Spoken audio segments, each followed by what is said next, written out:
جان میں بھول گیا، مجھے ضروری کام، میں پھر بات کرتا ہوں۔ وہ بغیر کچھ سنے وہاں سے بھاگے اور پیچھے سے مرینا بیگم ارے ارے کرتی رہ گئی۔ شائلہ زہیب کے جانے کے بعد اس کی باتوں پر غور کر رہی تھی۔ اسے سوائے اپنی غلطی کے وہ کہیں سے بھی غلط نہیں لگ رہا تھا۔ آخر اس کا کیا قصور تھا؟ وہ حرف بحرف سے سچ کہہ کر گیا تھا۔ اسے اپنی غلطی مانتے ہوئے شرمندگی محسوس ہو رہی تھی۔ اسے شدت سے سگریٹ کی طلب ہوئی تھی، پر زہیب کا خیال آتے ہی وہ طلب سو چکی تھی۔ وہ کیا کرے، اس کے کمرے سے جائے یا نہیں؟ اسی کشمکش میں بیٹھی تھی اینی۔ ہاں، اینی سے بات کرتی ہوں۔ اس نے فون کی تلاش میں نظر دوڑائی، پر وہ کہیں نہیں تھا۔ زہیب اس کا فون اپنے پاس ضبط کر چکا تھا۔ جب اس کے ذہن میں پھر سے زہیب کی باتیں گھومنے لگی تھی اور وہ روتی ہوئی وہیں پر سر ٹکائے سو گئی۔ زہیب اپنا غصہ ٹھنڈا کر کے کافی گھنٹوں کے بعد آرام کی غرض سے کمرے میں آیا تھا۔ شائلہ کی حرکتوں اور باتوں نے اسے ذہنی طور پر بہت تھکا دیا تھا۔ اس وقت وہ شائلہ کی شکل دیکھنے کا بھی روادار نہیں تھا۔ اسے لگا وہ خوشی خوشی اپنے کمرے میں جشن منا رہی ہوگی، پر دروازہ کھول کر وہ جیسے ہی اندر آیا تو سامنے اس کو تمام تر حشر سامانیوں اور ہوش ربا سراپے میں بے ترتیب انداز میں آڑا ترچھا لیٹا دے کر دل نے بیٹ مس کی تھی۔ ایک آوارہ لٹ شائلہ کے چہرے پر پڑی، اس کو چھپانے کی ناکام کوشش کری، جبکہ شائلہ کروٹ پر لیٹی ہوئی تھی، چہرے پر آنسوں کے میٹھے میٹھے نشانات اس کے رونے کی چغلی کر رہے تھے۔ وہ جو سمجھ بیٹھا تھا کہ اس کے کہنے پر وہ چلی جائے گی، پر آج پہلی بار زہیب کی اپنی سوچ غلط ثابت ہونے کی خوشی ہو رہی تھی۔ کہیں نہ کہیں اس کے دل میں وہ بسنے لگی تھی یا بس گئی تھی، پر اس کی اوٹ پٹانگ حرکات کی وجہ سے وہ غصے میں تھا اور اس کو یوں اپنے بیڈ پر پورے استحقاق سے سوتا دیکھا۔ زہیب کو خود میں سکون اترتا محسوس ہوا تھا، جیسے اس کی باتوں کا شائلہ پر اثر مرتب ہوا تھا اور گواہی اس کا بکھرا ہولیا رویا ہوا چہرہ دے رہا تھا۔ وہ تکیے پر سر رکھے ہوئے تھی۔ سوتے ہوئے کتنی معصوم اور پیاری لگتی ہو، زہیب نے کہہ کر سرد سانس پڑی تھی۔ اس وقت اسے تکیہ اپنا رقیب لگ رہا تھا۔ وہ شائلہ کے بکھرے ہولیے کو خود میں سمیٹنا چاہتا تھا، پر پھر اس کی انا اور اپنی عزت نفس کا سوچ کر خواہش دبا گیا۔ یہ تو طے تھا کہ وہ اتنی آسانی سے سماپت نہیں کرنے والا تھا۔ یہ کیسے ہو گیا؟ ان کتوں کو کیسے پتہ چلا تھا اس جگہ کا؟ سب کچھ برباد ہو گیا، تباہ کر دیا اس سمیر شاہ نے۔ مجھے ہر حال میں اس کی بیوی اور بچہ یہاں چاہیے۔ باس اغرا اٹھا تھا۔ سب برباد ہونے پر وہ بلبلا اٹھا تھا۔ اس کے غصے اور غم کا کوئی گراف نہ تھا۔ ڈیڈ کیا ہوا؟ انجلینا ہیر کی ٹک ٹک کرتی اپنے باپ کے پاس آئی تھی، جو کئی بوتلیں شراب کی توڑ چکا تھا۔ کہاں تھی تم؟ وہ سب برباد کر کے چلے گئے، کچھ نہیں بچا ہمارے پاس، اور تم سیر سپاٹوں پہ لگی ہو، کچھ علم ہے تمہیں؟ او ڈیڈ جی، آپ کیا کہہ رہے ہیں؟ میں کوئی سیر سپاٹوں پہ نہیں گئی تھی، میں تو ان کو ڈھونڈ رہی تھی جنہوں نے مچل کو بے دردی سے مارا۔ تمہیں مچل کی بڑی احمق لڑکی، وہ تو مر گیا، اب ہماری باری لگ رہی ہے اور تم بجائے کوئی تدبیر کرنے کی ان کو ڈھونڈنے نکلی ہو، جبکہ جانتی ہو کہ وہ کبھی نہیں ملیں گے۔ باس کو آج الگ ہی غصہ تھا۔ تم آج ہی یہاں سے کینیڈا جا رہی ہو؟ نو نیور ڈیڈ، میں آپ کو چھوڑ کر نہیں جاؤں گی۔ انجلینا تاپ اٹھی تھی۔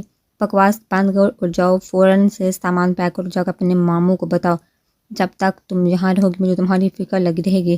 میں یہاں اس سمیر شاہ سے نپٹوں گا۔ ڈیڈ، یہ سارا کچھ اس شیر نے کروایا ہے، انجلینا سوچ کر بولی۔ ابھی کنفرم نہیں ہے کہ شیر نے کروایا ہے، یہ لوگ اس جگہ کے بارے میں نہیں جانتے تھے، پر پھر بھی شک انہیں پر جا رہا ہے۔ اس شیر کو تو میں دیکھ لوں گا، پر پہلے تمہیں یہاں سے نکلنا ہے۔ جاؤ اور وہاں جا کر مجھ سے رابطہ کرنا۔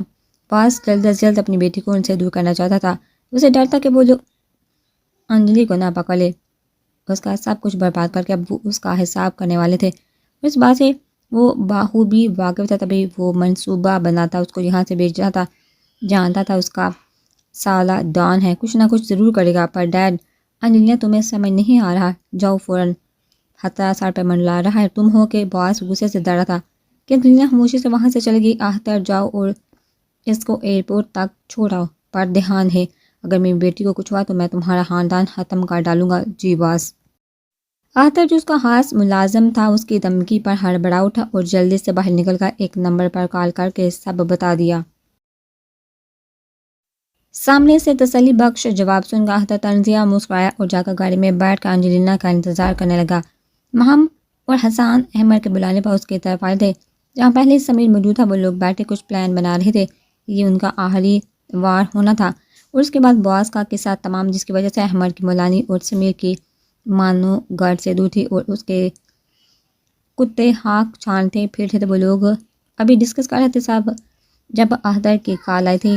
احمد نے سن کر سب کی طرف دیکھا، مچھلی کو پھانسنے کی ترکیب بنا رہے تھے، وہ خود آ رہی ہے جال میں پھنسنے۔ احمد کی بابا صاحب مسکرائے تھے، صالح صاحب آپ احدر کی فیملی کو پروٹیکٹ کریں اور ہم مس انجلینا کو کرتے ہیں۔ احمد کی بات پر سب سمجھ گئے تھے۔ سمیر اپنی فیملی کو لے کر فارم ہاؤس آ گیا تھا کہ وہ جانتا تھا اس وقت کے بعد باس کی کیا حالت ہوگی۔ سب سے پہلے اسے اپنی فیملی کو سیف جگہ پہنچانا تھا، اس لیے وہ سومی سجل اور بوا کو لے کر وہاں آ گیا تھا، جبکہ ایمان بھی محفوظ جگہ پر تھی۔ اب وہ لوگ آرام سے باس کو جال میں پھنسا کر پکڑ سکتے تھے۔ سمیر ان کو ہدایت دیتا اپنی ٹیم کے ساتھ احدر کے گھر کی جانب روانہ ہوا تھا کہ اس کے بعد باس نے احدر کو نہیں چھوڑنا تھا، تو وہ لوگ اس کی فیملی کو سیو کرنا چاہتے تھے۔ حسان اور ماہم بھی احدر کی بتائی گئی لوکیشن کو ٹریس کرتے وہاں سے روانہ ہوئے تھے، جبکہ احمد آج شیر دل سے ملنے کا ارادہ رکھتا تھا، جس نے اس کی مولانی کو ڈرانے میں کوئی کسر نہیں چھوڑی تھی۔ صبح سے دوپہر ہونے کو آئے تھے پر ایمان کو ہوش نہیں آ رہا تھا۔ شیر اسے اپنی باہوں میں بڑھ کر کمرے میں لایا تھا اور فوراً سے لیڈی ڈاکٹر کو بلوایا تھا۔ اس نے وجہ سٹریس بتائی تھی اور کچھ دوائیاں دے کر چلی گئی تھی کہ کچھ گھنٹوں میں اسے ہوش آ جائے گا۔ کوشش کری اس سے پھر سے کوئی پریشانی نہ دی جائے، نہیں تو اس کے لیے نقصان دہ ہوگی۔ شیر نے سر ہلایا اور ڈاکٹر کو باہر تک چھوڑا۔ ڈاکٹر اچھی طرح شیر دل کو جانتی تھی، تبھی یہاں چلی آئی تھی۔ ایمان کو ہوش و حال سے بیگانہ دیکھ کر اسے بہت خود پا غصہ آیا تھا۔ اسے وہیں چھوڑ کر ایک ضروری کام پر نکل گئے تھے۔ شیر دل شانی کو وہیں چھوڑ کر خود محل آ گیا تھا۔ اسے اپنی گنڈی کی فکر ستا رہی تھی، کام ضروری نہ ہوتا تو وہ کبھی نہ جاتا۔ 1 گھنٹے بعد وہ واپس لوٹ آیا تھا اور ہر آدھے گھنٹے بعد وہ ایمان کے کمرے میں آ کر دیکھتا، پر وہ ہنوز لیٹی ہوتی۔ اس کا دل کر رہا تھا کہ وہ جا کر ایمان کو جھنجھوڑ کر اٹھا دے، پر اب وہ سختی نہیں کرنا چاہتا تھا کہ ڈاکٹر نے منع کیا تھا، اس لیے وہ صوفے پر ایک ٹانگ پھول کی بیٹھا مسلسل ایمان کے بارے میں سوچ رہا تھا۔ کچھ حتمی فیصلہ کر کے وہ اٹھا تھا، کپ میں کافی کا آخری گھونٹ بھر کر ٹیپ پر رکھا اور سست روی سے چلتا پھر سے ایمان کے کمرے کی جانب بڑھا۔ باہر کھڑے ہو کر اس نے ایک لمبی سانس پھنسا کے سپرد کی اور پھر بے دھڑک پہلے کی طرح دروازہ کھول کر اندر آیا تھا۔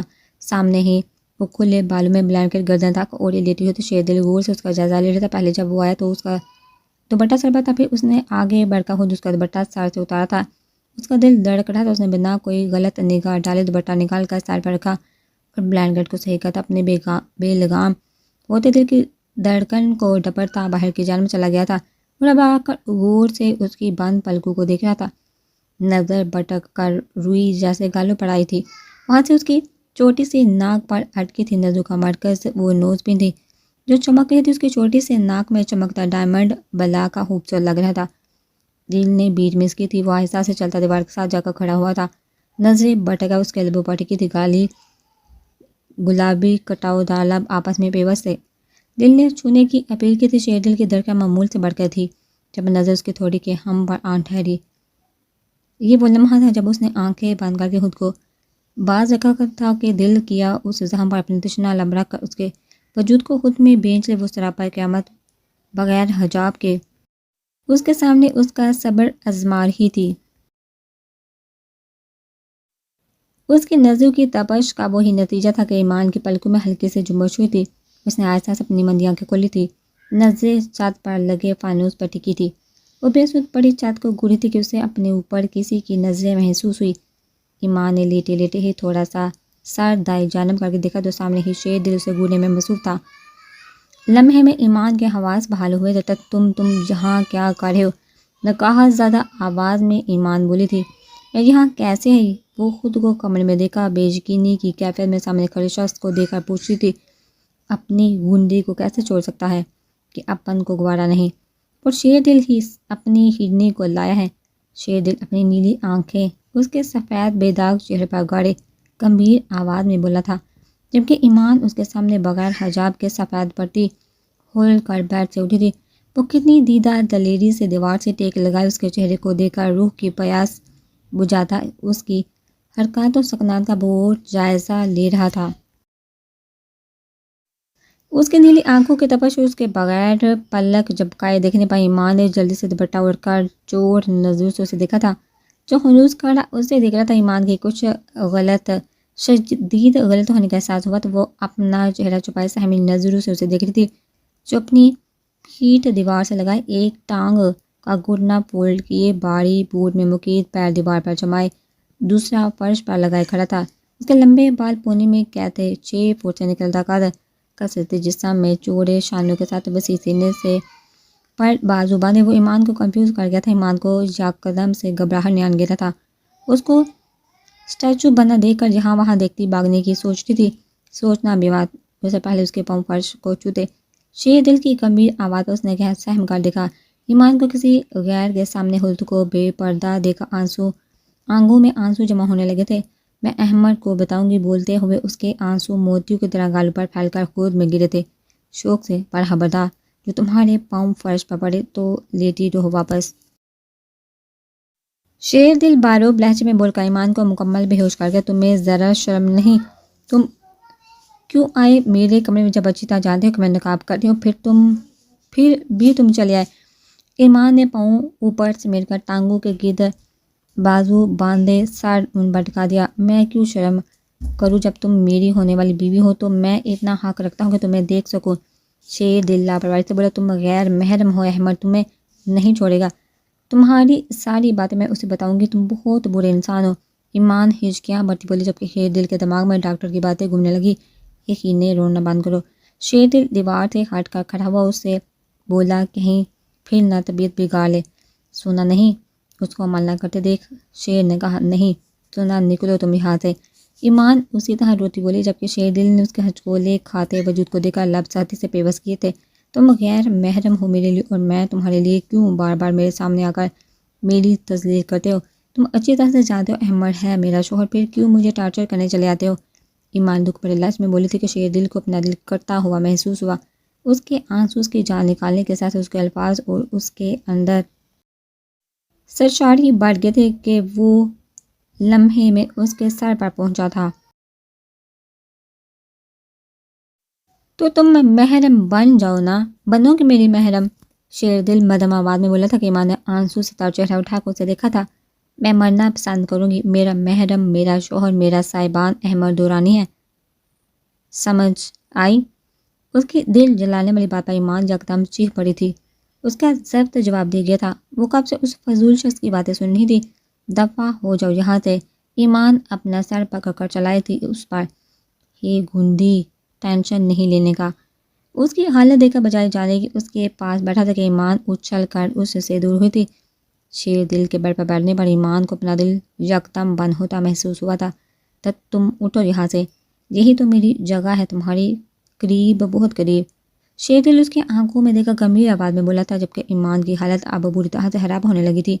وہ گہرے گہرے سانس لیتی دوپٹے کو سختی سے مٹھیوں میں جگڑے ہوئے تھی۔ نہیں، وہ خوف سے بس اتنا ہی بول پائی تھی، تمہیں ایک جادو دکھاؤں؟ جبکہ ایمان ہراساں نظروں سے اسے دیکھ رہی تھی۔ نہیں، چلو دکھا دیتا ہوں اپنی ہرنی کو۔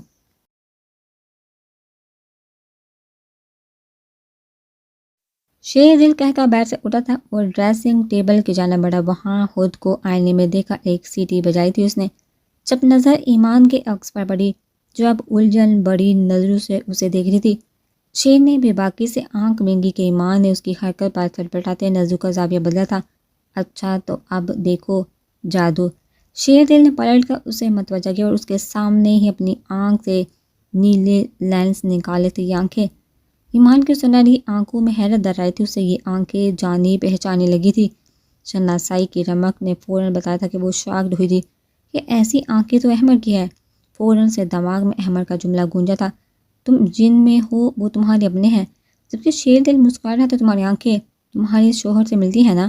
شیر دل نے اس کا جملہ مکمل کیا تھا۔ ایمان نے ہاں میں گردن ہلائی۔ اور جادو دکھاؤں؟ شیر دل نے پھر سے سوال کیا۔ ایمان نے حیرت سے پلکیں جھپکی تھی۔ یہ جادو کافی بڑا ہے اور شاکڈ بھی، تو تم خود کو تیار کر لو۔ اس کی بات پر ایمان نے ناسمجھی سے اسے دیکھا۔ آنکھیں بند کرو، شیر دل نے کہا۔ نہیں،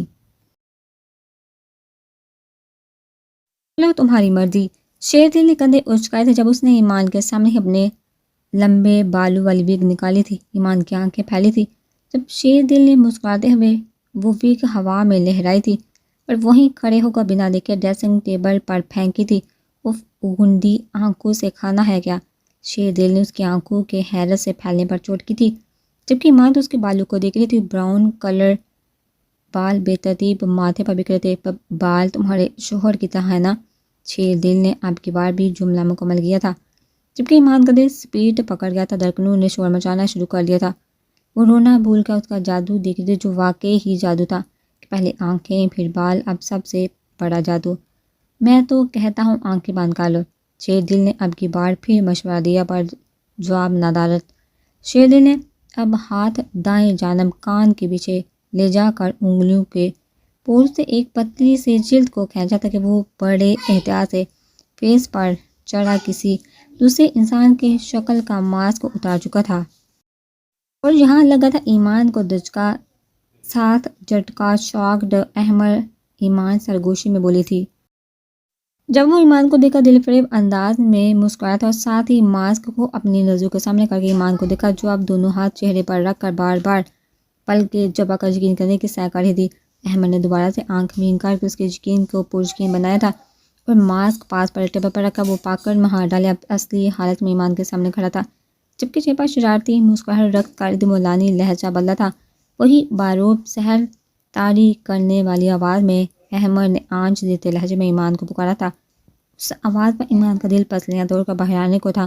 ہاں، یہ تو وہی آواز تھی، اس کے بوڑھے بلے کی آواز۔ سامنے بھی تو وہی کھڑا تھا، اس کا بلا، مطلب بوڑھا بلا شیر دل تھا، اور شیر دل بوڑھا بلا مطلب احمد۔ ایمان ہوش سے بڑبڑائی تھی، جبکہ اس کی بڑبڑاہٹ احمد سن چکا تھا۔ جھٹکے سے پیچھے گری تو گہرے گہرے سانس لینے لگی کہ اسے صدمہ ہی اتنا زیادہ شدید لگا تھا، اور دل پر ہاتھ رکھتی آنکھیں بند کر گئی۔ بند آنکھوں سے موتی ٹوٹ کر باہر آ رہے تھے، جبکہ احمد تڑپ کر اس کے پاس پہنچا تھا۔